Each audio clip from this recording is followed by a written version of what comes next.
Good day to you all. Sanbonani Dumelang. Welcome to We Are Centurion TV, where we are all about making differences differently. We are here to inspire, educate, inform, and entertain the community of Centurion. Now, today I have my co-presenter, Caitlin. Hi everyone, happy Friday. I'm Caitlin Simmons and you're watching We Are Centurion TV.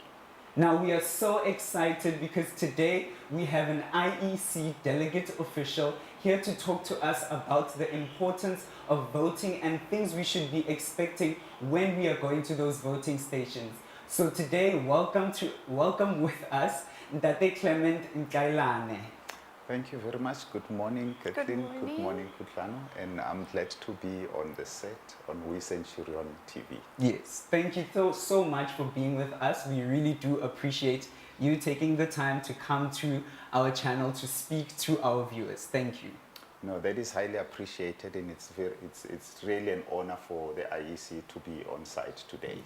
All right. Now, Tate Clement, can you please tell us what is your role in the IEC and perhaps give us an understanding of what the IEC does with voting and registrations?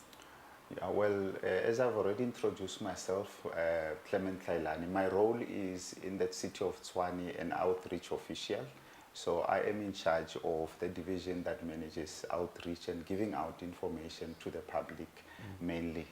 Viewers might remember that the Independent Electoral Commission is a Chapter 9 institution, and our role is to make sure that democracy within the Republic of South Africa is strengthened. We are a Chapter 9 along with other institutions, like your Auditor General, your Public Protector. And our mandate find expression in the Constitution, which is the supreme law of the Republic of South Africa. Yeah. And what we do mainly is to make sure that we manage elections in all three spheres of government. Whenever you have national and provincial elections, it is the IEC's mandate according to the Constitution that does that. Also, when you have your local government elections, it is the IEC that is mandated by law to manage those elections. We also must make sure that those elections are free and fair, and we declare the result within a period that is as short, that must be prescribed by law. So that is the core business of the Independent Electoral Commission of South Africa. All right. And I hear you talking about Chapter 9. Chapter 9, can you tell us what you're talking about in the Constitution that speaks in Chapter 9? Yeah, mainly in Chapter 9 you have about 7 institutions within the Constitution, because this is a book that is arranged in chapters and it's got sections as well. So we fall under a chapter that highlights institutions that their role is to make sure that democracy within the Republic of South Africa, it is strengthened, it is safeguarded, and it is also promoted. So you might have the Auditor General that strengthen democracy in their own way, in fulfilling their own duties. You might have the Public Protector, the Public Protector, the Gender Equality Commission for Gender Equality. They do what they do best to make sure that democracy within the Republic of South Africa is strengthened. Yeah. When it comes to the Electoral Commission, our mandate is to strengthen democracy by making sure that the public knows their rights to participate in elections. And when we have elections, those elections must be safeguarded. So democracy can only be strengthened when the community, when the citizens of the country participate in elections. Where you don't have a participation of the citizen in election, it means that our democracy is becoming weaker. It means that the fewer people, are making a determination in who must be in government, and that is not the intention of, democracy. We know that the one of the most popular definition of democracy that was said by one of the ex-American presidents, Abraham Lincoln, when he defined democracy, he said, democracy is a government by the people, for the people, and of the people. So that is the most popular definition of democracy. Whilst there are many other definitions, around the issues of democracy. So we strengthen democracy in making sure that our mandate is fulfilled as the IEC. You know, elections must be managed. You know, whenever you have an election that is declared, an election of the entire country, it is the IEC's mandate, constitutional mandate, that, you know, must make sure that those elections are free and fair, and we declare the result. I'm sure you do not want to go and vote and not to know the outcome of what you elected. So our mandate doesn't end there. On a regular basis, you know, along with the mandate, there are other duties that the IEC do, including making sure that we continuously, you know, populate and update the voters' roll. And that's why we're going to have, you know, voter registration drive, you know, in the coming weekend, the 3 and the 4 of February. That's part of the duty that is linked to the mandate of the IEC. Over and above that, we continue, you know, to update a list or a register of political parties. So if Tshwane and Kathleen, you know, start their own political party, they need to come and register their party with the IEC. Similarly, if Tshwane wants to contest this time around as an independent, you know, it is the IEC that manages all of that. So we are mostly an administrative body that fulfills the prescripts of the law. You know, we don't only administer elections, but we, you know, implement what is prescribed in law. And that is why we are independent. We're not a political party, nor are we affiliated to a specific political party. Hence the emphasis on independent, you know, electoral commission, you know. And I think the viewers at home, they need to understand that, you know, IEC, you know, whilst we are accountable, you know, to a multiple of stakeholders, we account mainly to the law and to the National Assembly. At least once a year, the IEC's chairperson will have to present the institution on, you know, how it has fulfilled its role in strengthening this democracy. So we are founded on the Constitution. We implement, you know, the basic prescriptions of the Constitution. You might remember that the Constitution in the founding provision, which is in chapter 1, you know, has already indicated the values that, you know, South Africa is founded upon. So, but we'll go deep into that. Yes. Well, thank you so much, Clement, for explaining the many roles of the IEC, and so that us and our viewers can understand a bit more. So this weekend is the last weekend to register to vote for the elections coming up later in the year. Can you explain to us what exactly it is that we as a country are going to be voting for in these upcoming elections?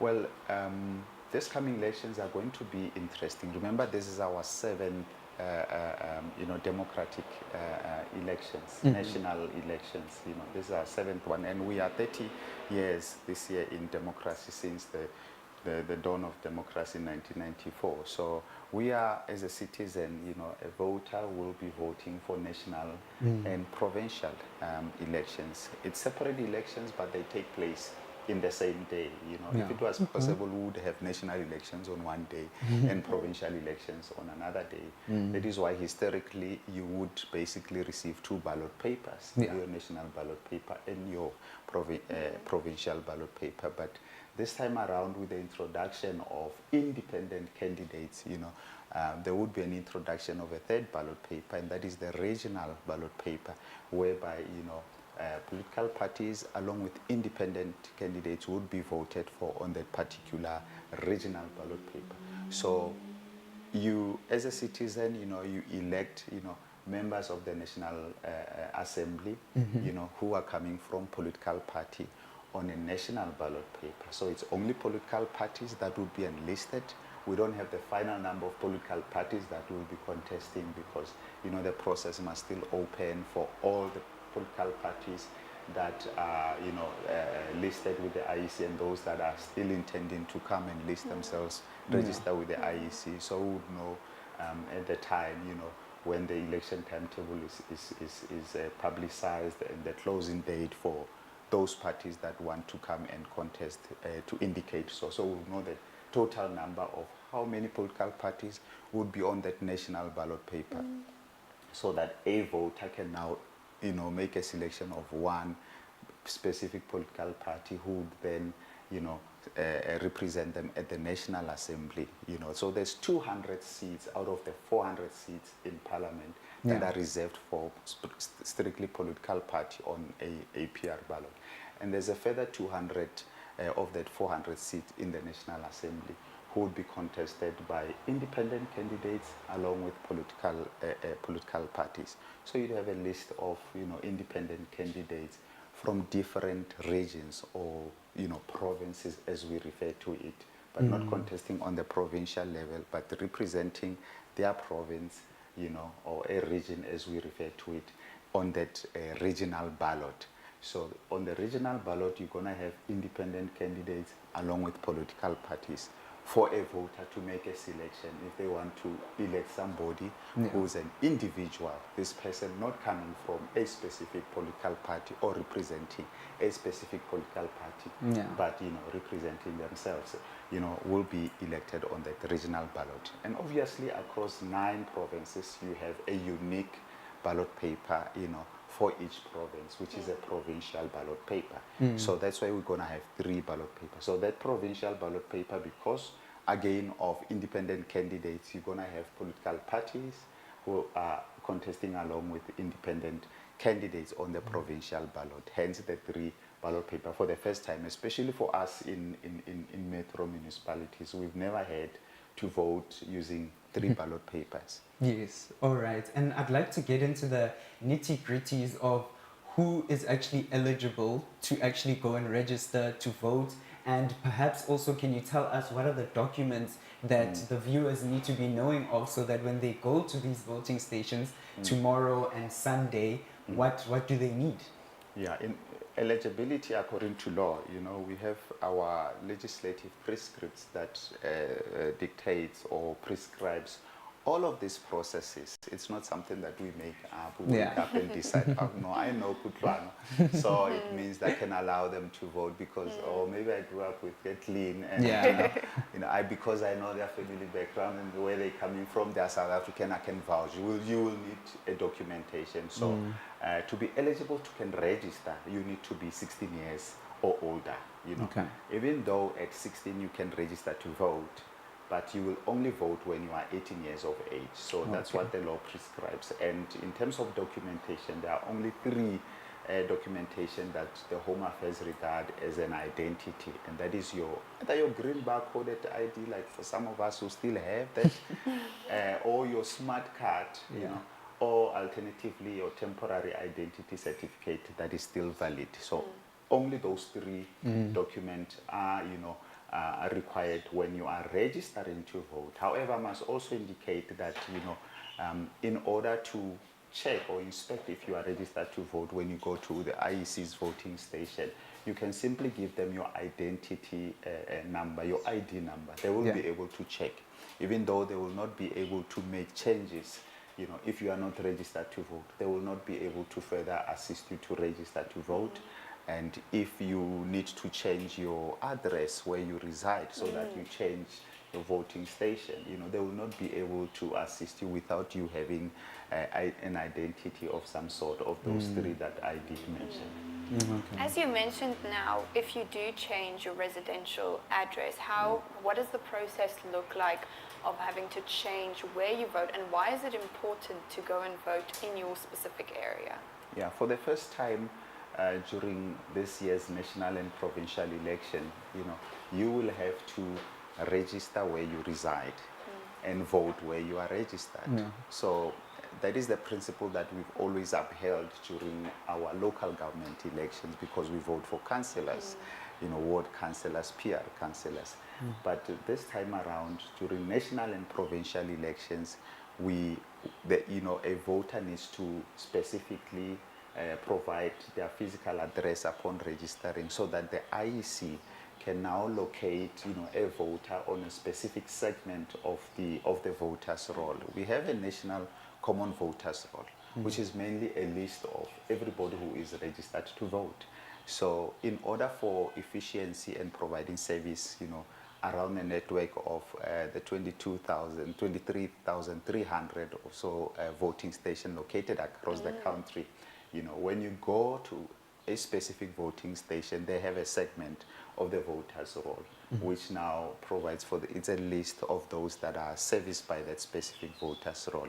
So that is determined by the physical address that we are provided. So Yeah. if I resided at a specific physical address and I change my physical address, it means the IEC now needs to enlist me in the relevant segment where Yeah. my physical address is allocated. So that is the importance of re-registering. You register once with the IEC and you register for life. But as and when you change where you reside, so that you can vote at a specific voting station, the IEC would know that you'll be coming, and they prepare staff that will be working there, based on the volumes of numbers of persons who are registered, also the material that we usually use. So all the logistics speaks to the number of persons at each voting station. So that helps the IEC to be much more efficient in providing service during registration. So I would appreciate that listeners make use of this coming weekend's registration weekend on the 3 and the 4 of February, where voting stations across the country are going to open from 8 a.m. to 5 p.m. for both Saturday and Sunday. Make use of that opportunity to visit your voting station, or if you don't know your voting station, a nearby voting station that you can find will be able to service you and also to indicate where your voting station is located based on the address that you would have provided. All right. And now I'd like to know, because we've recently discovered that as of the 2021-2022 fiscal year, the grand total of prisoners in South Africa amounted to 143,223. Now, this is a large number of prisoners. So I want to know, is there a right for them to actually vote, and how does that even go about? Indeed. The law makes provision for those that are incarcerated to be given a right to cast a vote only during national and provincial elections. So during local government election, we don't have the same arrangement as we do now. The law doesn't make provision for inmates to vote during local government elections, but in our Electoral Act 73 of 1998, if you go to Section 24B, it stipulates that those that are incarcerated would be given a chance, or should be given a chance, to cast a ballot during national and provincial elections. And obviously they'll need to follow through the processes of making sure that they are registered to vote with the IEC, and come election day, then only when they are registered, this law will kick in and allow them to vote where they in a correctional facility where they find themselves. So it's interesting to mention that the IEC have, through the cooperation and relationship that we have with the Department of Correctional Services, we've been visiting all correctional services throughout the country, and this process was done from the 30th of January, the 31st, and also yesterday, the 1st of February, where we've had our staff going through all the correctional centers throughout the country and giving an opportunity for those that are in prison to can register to vote. So we've been doing a registration drive already. And prior to us visiting this correctional services for purpose of registration, we've visited them before, weeks before, so that we inform them to acquire their identity document, and that we will be coming, so that we just make sure that they are sort of prepared when we come. But I think the other challenge that we had faced is that these inmates, most of them do not have their identity document with them. It's either at home or it's either it's lost. But I'm glad that Home Affairs will be has been and will be visiting these correctional centers, so that they assist where they can. Obviously, there's a fee that is payable, per applicant. But we have registered a significant number of inmates, throughout the 3 days in Gauteng and throughout all different provinces. And we want to appeal to family members who have those that are incarcerated, to cause delivery of these identity documents. Most of them were able to check and inspect if they are registered to vote without having an identity document. But where they were not registered to vote, it was a challenge for the IEC to process them. And that's an opportunity that would have been missed by somebody who has the right to vote and they find themselves in these prison cells. But those who are already registered, with the IEC on any segment of the voters' roll across the country would then be able to vote when IEC makes a visit, when elections are proclaimed. But they must just make sure that they have that relevant documentation so that they cast their ballot. And I think it's so important to give each and every South African citizen Indeed. the opportunity to go and vote. And it's wonderful that you at IEC make the provisions for them to go and vote. I also want to know, what about people who have moved overseas but are still South African citizens? Are they able to vote? How does that process work? Yeah, those that are overseas, equally, for the very first time, the IEC would, because we have a provision of an online registration process, they can go to our website, elections.org.za, and they can do a self-registration there by making sure that they input their details and taking a scanned image of their physical address. And that provision is available, by the way, to all South Africans as well. And it will still be available even post this registration weekend, if you miss the opportunity to visit the voting station. And however, we have a number of consulates and embassies and high commissions that are located, across the globe. And they've had an opportunity for those consulates to be open to allow, those that found themselves located abroad to visit them. And the process was publicized, and it was done accordingly on from the 26th of January up until the 28th of January.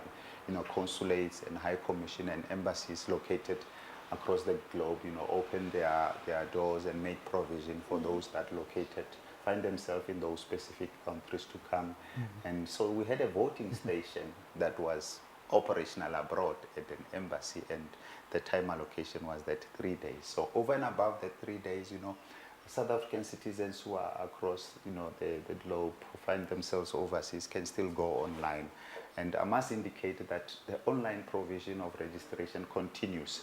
However, as soon as the election date is proclaimed by the president, because of logistics that must be carried post, in preparation of an election, we need to, to close registration for that election that has been proclaimed. So that date, we call it the Proclamation Day, and it marks the closure of the voters' roll, particularly only for this election. So it means if Tshwane is not registered to vote, and Proclamation Day is announced tonight, and that day finds expression in the government gazette, it means midnight of this evening, the voters' roll closes. Even if Tshwane goes and access our online application process and registers to vote, they follows through the entire process. It means that, come election day, Tshwane would not be on the segment of the voters' roll where, he is registered. In fact, our system is tailor-made such that, when Tshwane visits the voting station on election day and we scan his ID, our gazette will inform us that Tshwane registered after proclamation date, so they are not able to vote. So hence we are appealing to viewers that let's make use of the opportunity to inspect the voters' roll, and let's check if we are correctly registered at the correct voting station. Because if you are intending to vote at a different voting station than where you are registered, you will need to indicate to the Electoral Commission within a time that will be announced. It is usually a time aligned to those that will be applying for special vote, because you want special provision to be made for you. You are registered to vote in Centurion, but over the 3 days, perhaps you'll be doing your broadcast across in Johannesburg, wherever, studio of Auckland Park, I don't know. So you need to indicate to the IEC that, on the day of election, I will not be in Centurion where I'm registered to vote. And therefore, can you make provision for me to vote at the voting station that is in Johannesburg, for example. But that period will be indicated on the election timetable once it is publicized after the proclamation date of elections. All right. Now, Mr Clement, there's been some understanding when it comes to not voting, because many people believe that if you don't vote, your vote is automatically just given to the ruling party or the party that has the most amount of votes. Can you clarify that? Because some people just believe that, okay, if I'm not voting, they're just going to give my vote to the ruling party, so there's no point in actually participating. So can you clarify that misconception? I'm glad you asked that. We have a voters roll, and we are able to account for how many people are registered. And if that misconception was true, we wouldn't even need to account for how many people registered versus the population, because that drives now our efforts to make sure that people register in numbers so that they participate in numbers. Now, the few that go to vote on election day, like we've had, just over 33% of those who are registered to vote during our last local government elections. Maybe we can blame that on COVID for those low statistics, but it doesn't excuse the fact that each South African has a right to vote and has a responsibility to elect who must govern, both in their wards, in their municipality, in their province, and also in the National Assembly. It is the responsibility that individually we need to be intentional about, because there's no other way of electing government. There's no other way of, choosing who must be your councillor. And this time around, there will not be another way of who must be in the provincial legislature of Gauteng, which parties or which candidates or which parties or candidates must sit on those 400 seats in the National Assembly and govern the country. We don't guess and say, because we like so and so, let's allocate X number of seats for them because they are a nicer party, they've been in existence ever since, or these ones are the new babies, let's just give them 2 seats in the National Assembly so that we balance the equation. It doesn't work like that. Actually, each vote is accounted for. So if you don't go and vote, it means that you'd have missed on an opportunity to influence the outcome of an election, influence the figures that will determine how many seats must a specific political party would get. So on election day, people go to vote at each voting station, and we also have, because we value transparency, we value accountability, we also have different political parties that send their representative, we call them agents, who are observing the voting process throughout the day, and who observe the counting process in the evening after the voting closes for voting. And they account for the numbers that the IEC would receive for voting, and also the numbers must equate what we would count on those specific ballot papers. And that makes a determination for the provisional results on that each voting station. So the results are collated on the basis of those who turned up to vote. So if, for instance, this is a voting station and the voters' roll has 2,000 registered persons, but only 500 shows up on election day, it means that the 500 makes a determination of the provisional result for this voting station. We'll obviously collate with other voting stations to make a determination of, in the ward, who would be ward councillors if it was a local government. But in this case, would collate, the result from each voting station to make a determination in this province, how many seats does, X party get, or, which candidate from an independent candidate would be awarded a seat or not. So those who vote make a determination. Those who do not, unfortunately, their vote falls off. And we cannot take, back to our example of 2,000 registered voters at a station where 500 came to vote. We will not say, the 5,500 that didn't come, let's just take their votes and give it to the winning party so that it's a winner takes it all. So it doesn't work like that. Those who vote are responsible, are intentional about their right, and they're participating in democracy. And if we see numbers declining in the country, that is the interpretation that our democracy is weakening. So we are appealing to the viewers that go and register to vote. Even if by now you do not know which party or which candidate you are going to vote for. You are still searching, you are still confused, you are still not happy about service delivery, not happy about government this and that, but it still remains your responsibility to register so that come election, you can have a say in who must govern. Yeah. Thank you so much for clarifying that. And if I understand correctly, you said only 33% of the people who actually register turn up to vote. How many people, if we're looking at the whole country now, don't even go and register? Why is the voting turnout so low? Yeah, the recent statistics, I don't have the actual figures currently of the entire country, but our population is growing, and obviously the voters' roll, because we maintain it, we have those that are aging, and unfortunately some people die, and we remove them from the voters' roll, which is a fractional number, versus the number of those that are turning 16 years and 18 years of age. It's a huge number. We still have a huge number of young people, in the margin of young people, under 35s, who are not registered to vote, And I think the influence sometimes, because when we engage with these young people, when we go to school, when we go to tertiary institution, which is a program, by the way, that we do on a regular basis. Like currently, we're visiting all high schools in the capital city, through our field workers, to make sure that, matrics particularly, because we know they have their IDs, we register them to vote, and we give them a small talk to say, this is your right, you need to vote, you need to participate in election, irrespective of your interest or your disinterest in politics, Ultimately, if you participate, you can make a contribution to the type of environment where you're going to practice your career, because that doesn't have to be politics, your career doesn't have to be aligned to politics. Yes. So that is why we look at the figures of those that are not registered, and it is high amongst the youth, because perhaps we don't do enough as the Electoral Commission because of capacity. But now, because we are intensifying that, we are getting more young people on the voters' roll.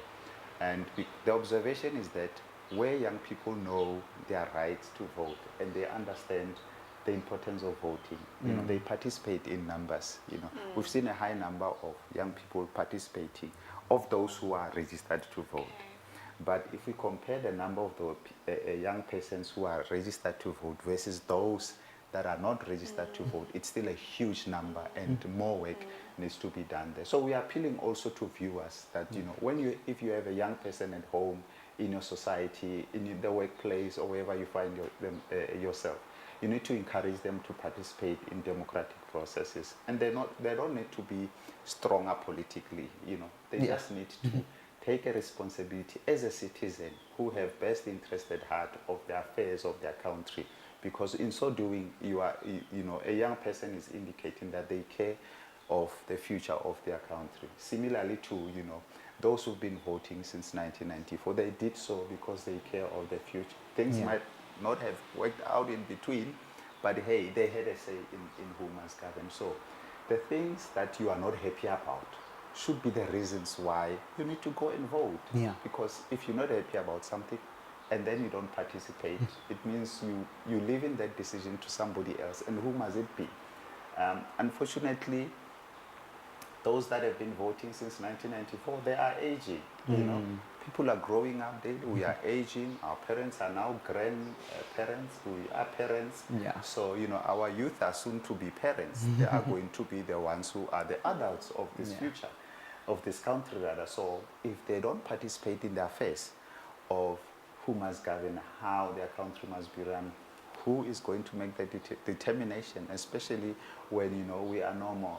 Those that are now 16 are the ones that are going to be adults, in the nearby future. They need to be intentional about their right to vote, and make sure that that right is not neglected at all. So in terms of figures, it's interesting that during local government elections, we've had just over 33% of turnout. And as I indicated earlier on, you can blame that on, no, it was COVID environment and what have you. But our stats of voting has been slightly declining over the years since 1994. And we see a disinterest upon, I wouldn't say disinterest, a disgruntlement. People are still interested in the affairs of the country, but because of certain misconceptions, we don't see the reason why we must continue to vote. You know, you think just that one vote, what difference will it make? I tell you, it makes a whole lot of difference, because that is 1 times a million of you who are saying that. And that million of you, it's actually X number of seats, equates to X number of seats in the National Assembly and X number of seats in the provincial legislature. It means if you had a party of your own, you know, that you call it the not voting people party, who are participating in elections, you would actually have a representation in the National Assembly and also in the provincial legislature. And you would influence policies, you'll influence decisions and governance and how the country is run, you know, because you'd have had a representation in those spheres of government. Yes, that is so true, because just recently we had Ward Councillor Temba Fosi, and he said something so profound when we were talking about registering to vote and voting, especially with regards to the young people, because he said that politics, you may not be interested in politics, but politics is interested in you. True. Because it affects our everyday lives, especially as young people, because you want to be represented by the party that's going to get you a job, the party that's going to be able to assist you in everything that you do, you know? So can you please give us perhaps more information as to where people can find out more information about how the voting processes are going to go and any more things that they need to know? Yeah, I think viewers need to firstly remember that this is their democracy and they need to own it. Post this coming weekend's voter registration, where all voting stations are going to be opening, you know, we still have a platform, an online platform that I indicated earlier on. You simply go on our IEC website, elections.org.za, and that's where you can continue, you know, making changes to the voters' roll of your details. If you are registered to vote, but your details have changed, you know, your address has changed, then you can go on that website and make sure that you update so that, you know, the IEC has your recent and your current details. And also the fact that you can inspect whether you are registered to vote by simply SMSing your ID number to the number 32810. That's 32810. Just simply send an ID number and you'll get a response if you are registered to vote of the details of where your voting station is located. Alternatively, we also have other means that you can contact the IEC. You know, we are locatable on various social media platforms, that is your Facebook, your Twitter, you know, your Instagram, and our handle is @IEC South Africa, one word, the symbol @IEC South Africa, and you can get more interaction in those platforms. Interesting enough, we also have a WhatsApp chatbot. You know, this is where more valuable information is located. So you can simply send the word hi on WhatsApp, you know, to the number 0600 8800 00. That's the word hi to 0600 8800 00. Our call center also is operational throughout, you know, weekdays from 8 until 5, and the number is 0800 11 8000. 0800 11 8000. You can call and, you know, ask questions, find out if you are registered to vote, where your voting station is located. Remember, this is your democracy. You need to own us. If you want to drop us an email, just drop it to info@elections.org.za. Thank you so much for that, and we will also be putting it in the description below, all the details of where you can find them and how you can contact them, so that you as the viewer can just find it here below in the description. Now, before we finish, Clement, I just want to know if you have any last comments or thoughts. Yeah, I would like to tell our viewers that, you know, democracy came a long way, and it is a platform for us to express our views and to express really who must be in government, who must, you know, take the country and lead it. And if we are going to neglect the rights that we are given by the Constitution, you know, to influence those that sit in power, it is the biggest mistake that we are doing as an individual citizen. So I would like to encourage viewers to go in numbers at all voting stations throughout, this weekend, the 3 and the 4 February, from 8 until 5 in the afternoon. Go take the young ones who are 16 years of age. Also, the Home Affairs will be operational throughout this weekend. If you have lost your ID and you need to acquire a copy of your temporary ID, you can go into any of the Home Affairs offices and they will assist you so that you can go and register to vote, because this is your democracy and you need to own it. Well, thank you very much once again, Clement, and the IEC for coming and speaking to us today and explaining the whole process. I know I learned a lot, so I hope that our viewers also did. And I just want to remind you that you will be able to find all the contact information in our description below. Go and register this weekend before the upcoming elections later in this year. Thank you again for everyone who are supporting our channel here at We Are Centurion TV. We will be going live every weekday at 8 to have such wonderful guests such as yourself here, so we as a community can learn more and be more involved. Thank you to our co-host Tshwane also for being here today, and thank you for watching. We'll see you all next time. Thank you very much. Thank you.